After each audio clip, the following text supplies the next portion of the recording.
sejak dulu sampah memang menjadi persoalan, tapi sejak dulu sudah ada solusinya. Tapi kita hari ini lupa gitu.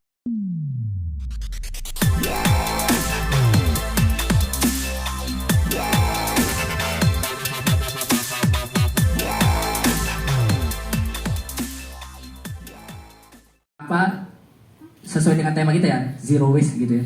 Mengapa baik dari Teh Siska, Bang Ramon dan Mas Roy menerapkan gaya hidup zero waste? Mungkin bisa dari Teh Siska dulu, ladies first. Boleh Teh berbagi Teh alasannya kenapa menerapkan gaya hidup zero waste? Kalau aku pribadi mulai nerapin gaya hidup zero waste tuh tahun 2012. Berproses ya dari 2012. 12. Wah, berarti sudah 11 tahun ya kurang lebih Teh. Iya, udah Wow. 2023 itu ya. Iya, Sudah setahun bener-bener. Tapi itu berproses ya, artinya di tahun pertama juga nggak ujuk-ujuk zero gitu ya, nggak, tapi berproses. Cuman pertanyaannya kenapa, why gitu aku menerapkan itu, karena ini hal yang benar untuk dilakukan. Pertama itu ya. Tidak merugikan orang lain tapi bermanfaat buat diri sendiri. Cuman waktu itu aha momennya di tahun 2012 itu kenapa aku mulai melakukan itu, sebetulnya sempat ikut pelatihan, ada workshop waktu itu di Bandung dilaksanakan sama teman-teman YPBB Bandung. YPBB. Mungkin teman-teman audionya. Teman-teman YPBB Bandung, memang mereka salah satu organisasi di Bandung yang paling awal mengkampanyekan tentang gaya hidup ini. Dulu ikut workshop itu tapi nggak langsung aku tertarik gitu untuk nerapin ini, cuman kayak baru dapat pengetahuan baru soal itu ya gitu. Cuman ternyata aku hanya butuh pemantik yang lebih menggelitik buat pribadi aku, karena pintu masuk orang untuk berubah itu ternyata beda-beda. Mungkin ada yang ikut workshop dia langsung berubah gitu ya paradigmanya, ada yang mungkin dari nonton film, ada yang dari dengerin musik mungkin, atau lihat video penyu lihat ada sedotannya, Iya. macam-macam. Nah ternyata titik balik aku adalah ketika naik gunung. Oke. Mungkin karena basic aku seneng naik gunung terus kegiatan petualangan. Waktu itu aha momennya adalah aku lihat sampah yang begitu banyak di Gunung Rinjani tahun 2010, dan pengalaman itu merubah perspektif aku 360 derajat terhadap kegiatan petualangan. Jadi kayak gimana caranya aku tetap bisa melakukan hobi yang aku suka, berkegiatan di alam bebas, tapi tidak berkontribusi terhadap masalah sampah.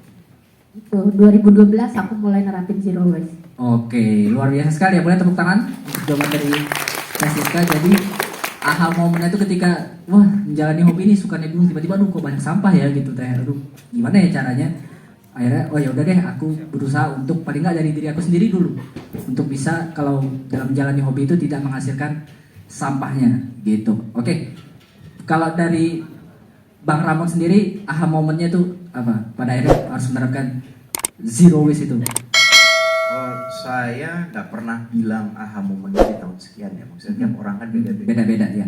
Kalau saya bahkan hari ini aha momen buat saya gitu kan. Hari ini pun aha momen. Aha momen karena setiap hari saya berusaha untuk kembali ke nol gitu. Oke. Kembali ke nol, jadi setiap hari ya saya selalu menyaring, menjemput aha momen itu setiap hari.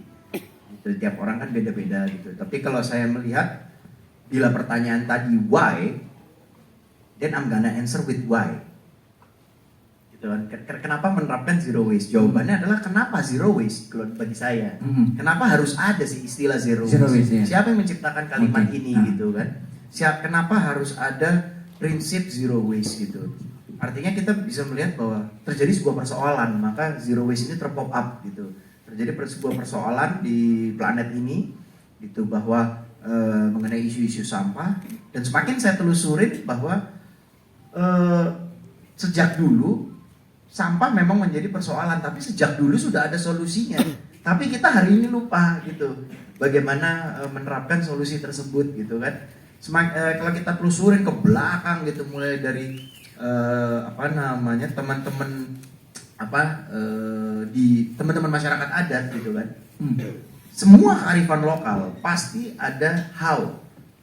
Ya bagaimananya? Harus ada how-nya tentang meminimalisir sampah atau menerapkan hidup secukupnya tadi, menerapkan hidup keberlanjutan tadi gitu. Lalu kita telusurin lagi gitu. Kenapa harus ada zero waste tadi, campaign zero waste itu selalu harus ada.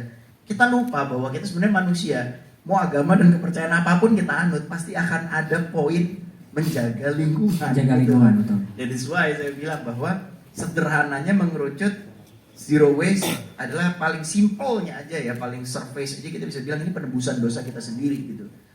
Sampah itu bisa ada karena kita sendiri kok gitu kan. Iya. Bahkan saya aja sering kadang masih luput gitu kan. That's Iya. why saya bilang aha moment adalah setiap hari. Setiap hari. Saya gitu. Jadi tinggal gimana caranya kita melakukan penebusan dosa tadi gitu. Mungkin di rumah Teh Siska atau di kehidupan sehari-hari tidak memproduksi sampah gitu, tidak melakukan hal yang sekiranya menghasilkan sampah.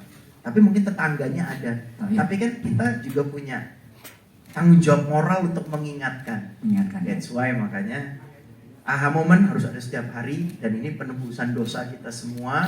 Tinggal bagaimana caranya barang yang sudah menjadi non valuable goods ini mau dikemanakan.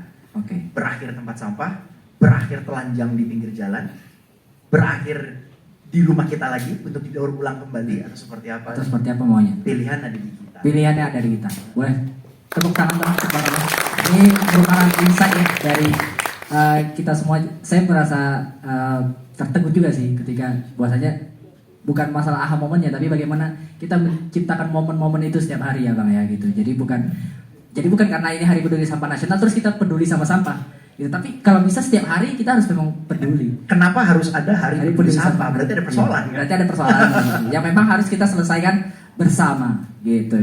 Dan sebelum saya ke Mas Roy, mungkin saya ingin mengingatkan kepada teman-teman, nanti di sesi Q&A teman-teman boleh bertanya kepada masing-masing narasumber, baik Teh Siska, Bang Ramon atau Mas Roy. Jadi nanti penanya terpilih akan ada hadiah voucher belanja. Oke, selanjutnya Mas Roy mungkin boleh dibagikan Mas pengalamannya Mas mengapa Zero menjalani hidup ya, Zero. kalau Mas Ramon sama Mbak Siskanya di sini ya dalam banget. Dalam betul. Kalau saya ini kayak yang Membuat saya- giliran ini agak berat gitu Kita harus jelasin berpikir aha ulang. momennya. Jadi kalau saya itu ya sama yang waktu itu kita sempat ngobrol ya. Mungkin kalau saya ini yang sehari-harinya mungkin dilihat sesuatu yang biasa. Tapi biasanya gini, pada saat kita mengalami itu dulu gitu ya, baru akhirnya sadar. Contoh, saya ini orangnya suka makan gitu ya, suka jajan pinggir jalan. Kebetulan saya orang Surabaya.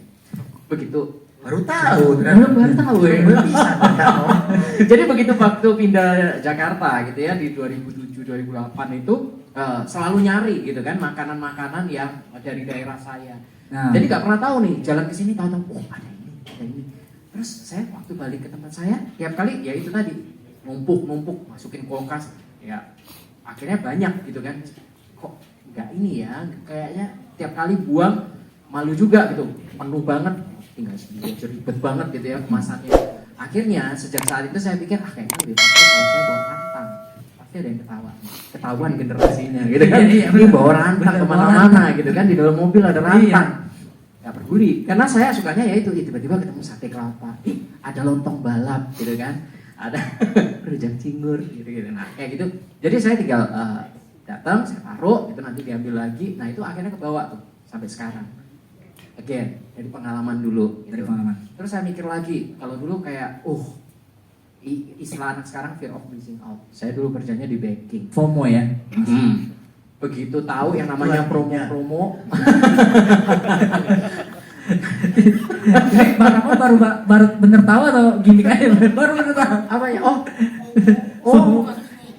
Fear of missing out. At least saya bangga ada sesuatu yang saya bisa Iya. bicarakan gitu ya. Momen Kalau tadi agak-agak ada beban yang jelasinnya gitu.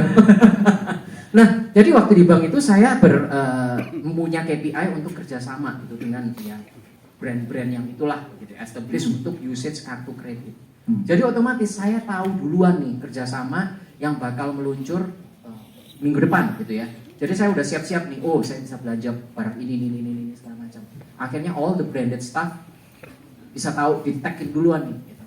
Tapi begitu sudah beli, wah seneng gitu ya. Tapi begitu udah dipakai, ini doang gitu kan ya. Terus begitu ngeliat lemari, astaga numpuk gitu. Banyak banget dikasih ke sini, dikasih ke sana dan segala macam. End up-nya sama aja gitu. Tipikalnya yang dipakai yang paling nyaman gitu kan. Betul. Ibaratnya kalau nggak jebol gitu, nggak bakal ambil yang baru lagi. Terus ya itu dari sejak saat itu tadi mengutip katanya Mas Ramon gitu ya, lebih mementingkan fungsi dan gunanya gitu, nggak berkecukupan lah istilahnya gitu ya. Nggak harus beli karena sekedar tahu oh value-nya dulu sekian loh. Nanti kalau pakai ini pas ada promo jadinya sekian. Itu kan yang sering kali trigger kan. Termasuk koleksi-koleksi barang gitu. Jadi mungkin ini yang kayak kesininya setelah mengexperience baru tahu ini ngapain ya gitu. Nah untungnya kalau kita masih bisa melungsur ya, istilahnya dilungsurin gitu ke keluarga atau mungkin ada teman yang butuh. Kemudian waktu di kantor lama itu ada yang namanya e-marketplace. Jadi di sana kita bisa jual second, istilahnya pre-love kalau bahasa sekarang pre-love item gitu ya di sana. Jadi di sana gitu. Jadi kalau saya ngelihatnya zero waste itu ya sedapat mungkin memang kita beli atau miliki sesuatu barang yang benar-benar kita pakai gitu. Enggak cuman taruh aja puas punya udah lihat gitu kan. Nah itu seperti itu. Demikian juga dengan ya nantilah kita akan diskusi lebih lanjut gitu ya tentang apa lagi yang bisa dieksplor hari ini gitu. Jadi Mas Fred ternyata berasal dari pengalaman pribadi itu ya Mas, dan pada akhirnya menyadari bahwasanya zero waste itu tidak hanya soal tidak menghasilkan sampah, tapi juga bagaimana kita menahan diri kita. Betul. Supaya agar kita membeli atau menggunakan ya yang sesuai kebutuhan. Iya. Bukan lagi kalau kita mungkin bahasanya lapar mata gitu ya. Wah, pengen ini beli, pengen itu beli gitu.